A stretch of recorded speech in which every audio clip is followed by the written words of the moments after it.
She spent 7 years in prison for leaking top government secrets, and now Chelsea Manning is running for Senate.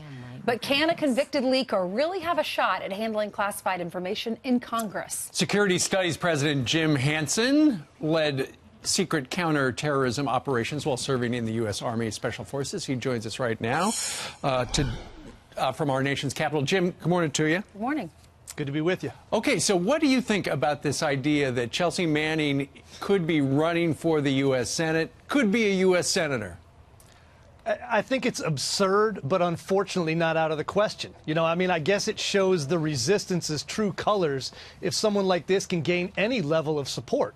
I mean, maybe they could find Bo Bergdahl doesn't seem to be doing anything right now, and perhaps they could get Putin to send Eddie Snowden back and run the trifecta of traitors.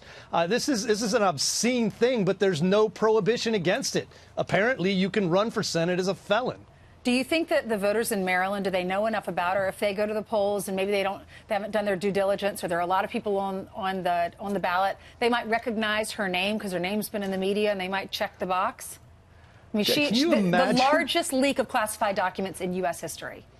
Yeah, I would like to think the people of Maryland are smarter than that, and she's running against an incumbent with a big war chest. So I don't think it's a great problem, but let's take a quick thought about what Manning actually was convicted of.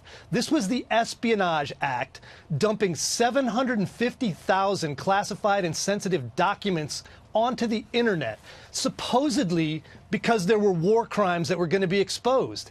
And yet, 0 war crimes were actually exposed. So this is someone who showed their oath meant nothing to them and their judgment is non-existent. But the way I understand it, it also revealed informants that we had on the ground in Iraq and Afghanistan, and a lot of them are dead today.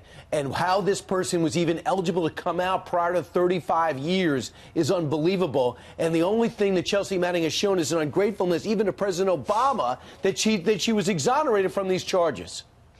Yeah, I mean, Obama showed some misguided sense of pity, not any reason to believe that this wasn't the crime that was committed.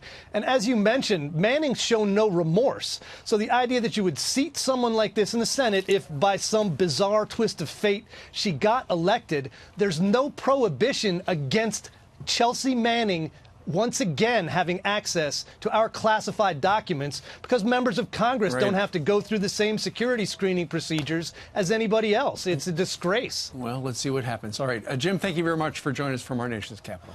Thank you.